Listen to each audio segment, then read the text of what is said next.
Hello everyone, this is Jay, and in today's video I wanted to give an update on my growth portfolio. I'm gonna be reviewing the purchases that I made in the last week. Then I'm also gonna be reviewing an ETF in the cybersecurity sector, which was suggested by one of the subscribers who wanted my opinion in it. So we're gonna take a quick look at it.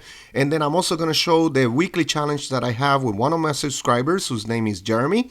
And then I'm gonna talk a little bit about my next challenge.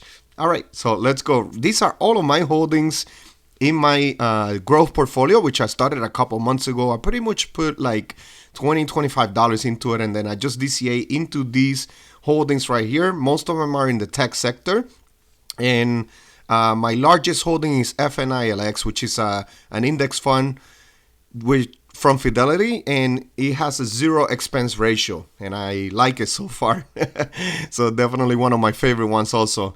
All right, so let's go right into the updates tab, which is where I have my purchases, and these are it right here. On February 23rd, I made most of my purchases, and the very first one was $16 right into Google, ticker symbol GOOGL. I started this position not long ago if you're new to the channel. And I've just been building it right now, and I'm really enjoying building this position as of right now. Share price was at $144.61. Then I put my regular cup of coffee into these three right here, which is $5 into FNILX. Share price was $18.02. Then $5 into Tesla, ticker symbol TSLA. Share price was at $196.55. This one I'm gonna try to build into until I have about one share, and then I'm probably gonna stop. I want to go a little bit heavier into this one, which is VGT, Vanguard's Information Technology ETF. I put my regular cup of coffee into it, where the share price was at $518.29. Then yesterday, the day before actually yesterday, Google took a dip. And it ended up like around 137. So yesterday I was like, let me check my money that I have, and I'll probably make a sacrifice this week. I'm not gonna buy anything the remaining of the week. And I put the $15 that I had right into Google. I deposited right into the portfolio and put it right into Google. The share price was at $138.10. I wish I would have bought it at 137, but it's okay. 138 is not a big deal. But I definitely took advantage of that dip yesterday. So I bought a little bit more. And total in purchases was $45.39, which is definitely nice. Portfolio continues to grow slowly, but it is growing, which I'm definitely excited about.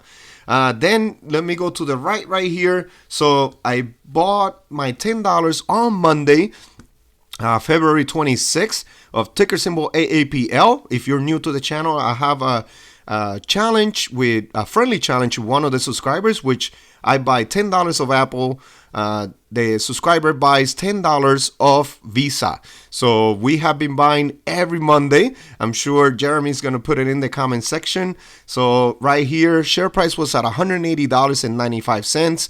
He purchased for me 0.055 shares. So thank you, Jeremy. Definitely helped me build my position a little bit more into Apple. My share price or my cost per share was much lower. So I've been building this position. This is a company that just continues to go up and up in price, and I just did not know how to find a way to start adding into Apple, right? So then Jeremy, through a friendly challenge, we started this series right now pretty much. And now I spoke in the last video that I wanted to do maybe the same challenge with Procter & Gamble. And one of my longtime subscribers who's always active in the comment section, Legendary Geek, posted this comment in the last video. Jay, let me know if you want to run a PG challenge. I also need to build mine up a bit. I'll run it with you. So Legendary, we have a friendly challenge, so let's go ahead and do it. We'll buy Procter & Gamble every Monday. No matter what the price is at, we're gonna have to buy it. So that's gonna be for the month of March. I'm gonna try to build a spreadsheet this Saturday when I should have some time to build a quick spreadsheet, And some things that I'm going to put the name of the subscriber that is doing the challenge. And then I'm going to put maybe some information similar to this one right here, which is, the purchase, the date, and the share price that it was at. And then I'll just put the ticker symbol maybe at the top a little bit bigger so we see it. Anything else that you guys want me to add, please leave it in the comment section. Legendary, you're on for the friendly challenge. It definitely helps build positions and not let you just stay anchored to one price. Because a lot of times, a lot of these companies, like for example, Apple, Procter & Gamble, I want to hold it forever, if possible, right? I love their products. I really like the company. My family really loves the products, especially my wife. She really loves Bounty, Tide, any of the products that they sell, pretty much. So it's definitely a company that I want to hold long term. So building the position is definitely beneficial on my end, right? But this friendly challenge, guys, remember, you guys are taking, you guys are doing your research. This is your decision, okay? I'm not forcing anybody to do it, but it definitely feels good to do this friendly challenge. So Legendary, you're on for it. I'm going to put your name on the spreadsheet also. I hope you don't mind. But please let me know if there's anything else that I should add to that quick spreadsheet that I'm going to make. I'm going to make something similar to this. But our names on it pretty much. All right, so let's go right into, let me check. Oh, yes, the next comment, which it was from Big Mofovic. Not sure how to pronounce that, so I'm sorry about that. But the comment said this: congrats on the 100th video. What are your thoughts on WCBR, cybersecurity exposure? All right, so I pretty much opened it right here on the stock analysis tab. And as you can see right here, WCBR is the ticker symbol. Name of the ETF, Wisdom Tree Cybersecurity Fund. So this is a good company, actually, a good investing company, Wisdom Tree. Let's read a little bit about it. So the fund tracks an index of developed market companies primarily involved in cybersecurity and security-oriented technology. WCBR was launched on January 28, 2021 and is issued by Wisdom Tree. So this is pretty much a very, very new ETF. It is in the cybersecurity sector. Assets under management, as you can see, yes, it is very small. Only $98 million. Shares outstanding, only 3.87 million shares. They don't have much other information, but the 52-week low, it is at $16.29, and then 52-week high, $29.31. Number of holdings, only 25. So not much right here. 1 year return, wow, in the positive, 53%. So definitely would have been nice to buy a year ago. Today, or any shares that you bought a year ago today, you would have been up 53%, which is definitely nice. Let's take a look. In the last 5 days, it is up 5.49%. In the last month, down 0.37%. Let's check in the last year. Yes, up 53.25%. This is nice. I like this trend right here. So far, let's take a look in the last 5 years. In the last 5 years, it is only up 9.93%. This one would have been nice to time it really good and buy it right here at the end of 2022. That would have been nice to make a couple purchases. But let's take a quick look at the holdings right here, because it doesn't have any dividends. This ETF is pretty much for growth only. So let's take a look at the holdings. And as you can see right here, very heavy on CrowdStrike, about 7% of the portfolio. Elastic MV, ticker symbol ESTC, 6%. Sentinel-1, Cloudflare, I know I've heard about this one. Ticker symbol is NET. Zscaler, Varonis System, Datadog. I know I've heard of Datadog also. CyberArk Software, Palo Alto Network, which I have heard of this one before. PANW is the ticker symbol. And then in the number 10 spot, Rapid7 Inc. So as you can see here, probably a lot of these companies, I definitely don't know anything about these companies. I don't follow the cybersecurity sector, but you could do your research. Please leave it in the comment section. What do you think about these holdings right here? I know CrowdStrike is a popular one, especially in the YouTube community. There's a lot of people that invest in CrowdStrike. So let's take a look in the Seeking Alpha tab. I have it opened right here with other in the same sector pretty much, cybersecurity. And as you can see right here, one of the things that I didn't see over there, it was the expense ratio. So for WCBR, the expense ratio is 0.45%, which is for every $10,000 that you have invested, you pay $45 every year pretty much. So as you can see right here, assets under management, yes, $105 million. But these are other ETFs in the same sector pretty much. And ticker symbol FITE, ticker symbol IHAQ, AK, sorry, VCARIDAT, and HACK, HACK. That's a pretty good one actually. But as you can see, these all have a pretty high expense ratio of over 0.45 and higher. This one even has a 0.99%. Wow. You see, something like that, I wouldn't invest. I don't know.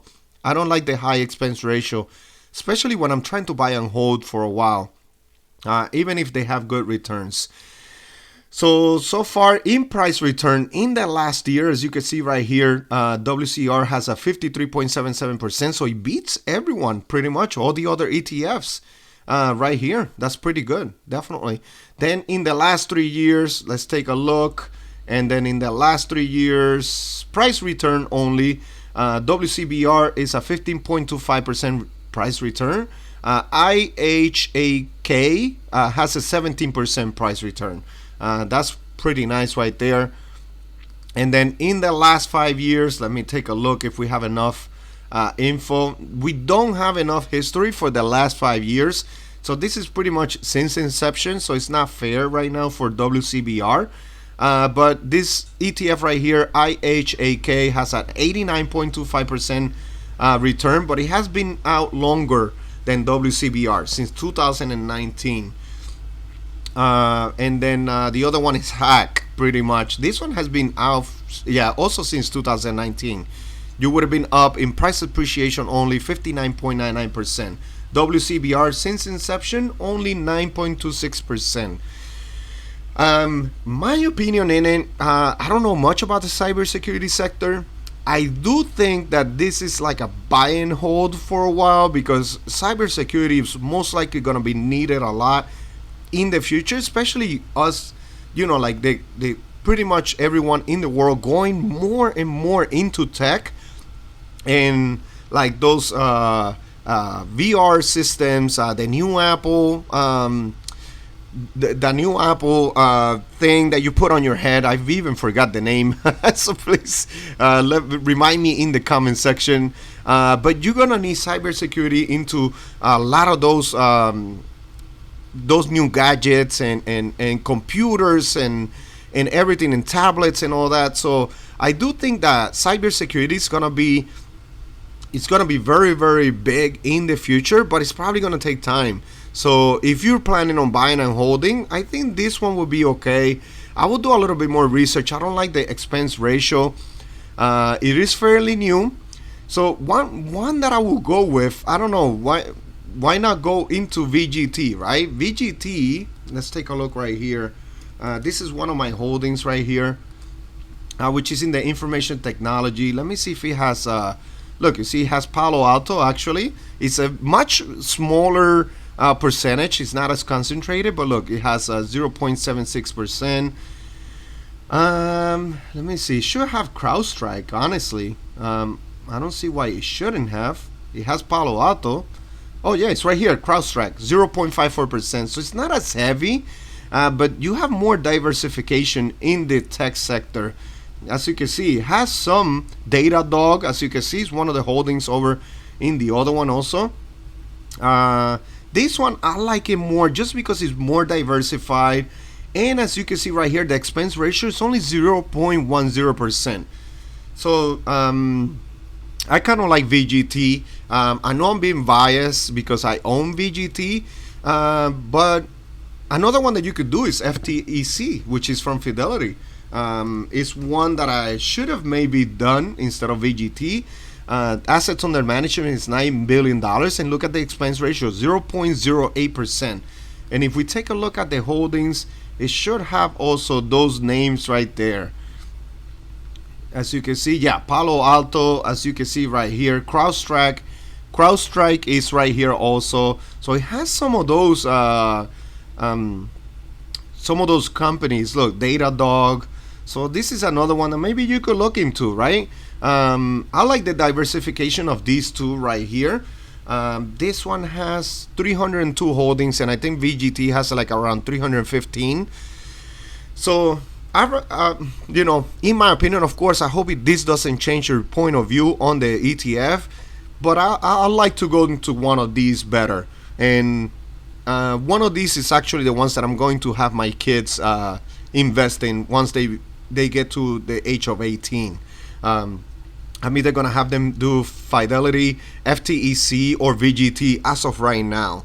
Another one that I like, but this one is not concentrated in the tech sector, is SCHG. That's another one that is big. QQQM is also a big one that a lot of people like. But I think I'd rather go more into one of those. I don't know. I'm not 100% in the cybersecurity sector yet. So I wouldn't go very concentrated in it, even though it is an ETF. So you have a good amount of holdings.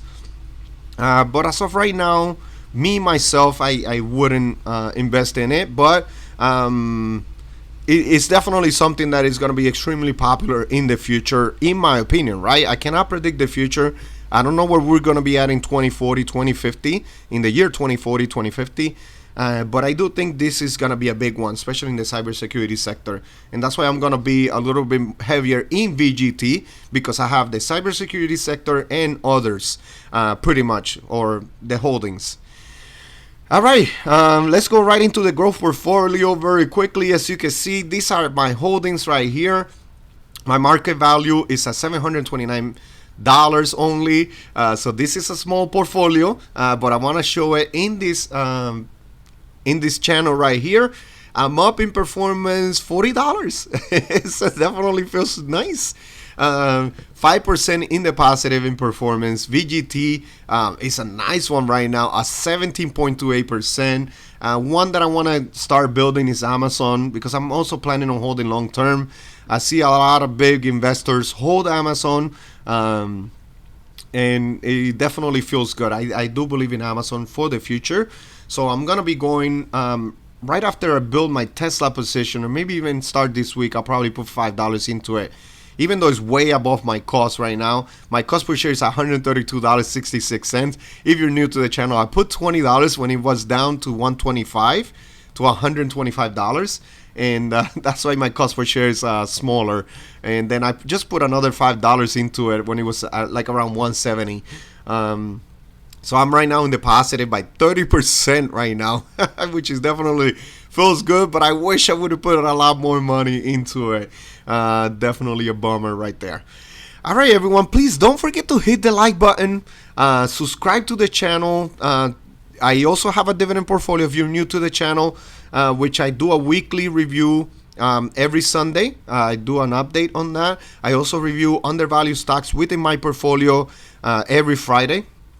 And definitely subscribe so you can join. And then if any of you want to join the weekly challenge, weekly friendly challenge, of course under your discretion, guys, don't forget, okay, because I'm not a financial advisor. I'm just doing this for entertainment purposes only. But if you want to join the weekly challenge, I'll definitely add you to the spreadsheet. Maybe we can do like a few of us together. And then also let me know in the comment section, what should I add to that spreadsheet? I'm going to make a quick one, something quick. I'm probably going to do one in the spreadsheet. I'm going to start with last month's last month's challenge with Jeremy, because he was the one that pretty much started this challenge, this friendly challenge, right? So we can build positions together, even though they are at all-time highs or they're much higher than our cost per share, pretty much. All right, everyone. I hope you enjoyed this one, and I'll see you on the next one. Thank you. Disclaimer, I'm not a financial advisor, and this is for entertainment purposes only. Please do your due diligence and research before investing in the stock market. Thank you.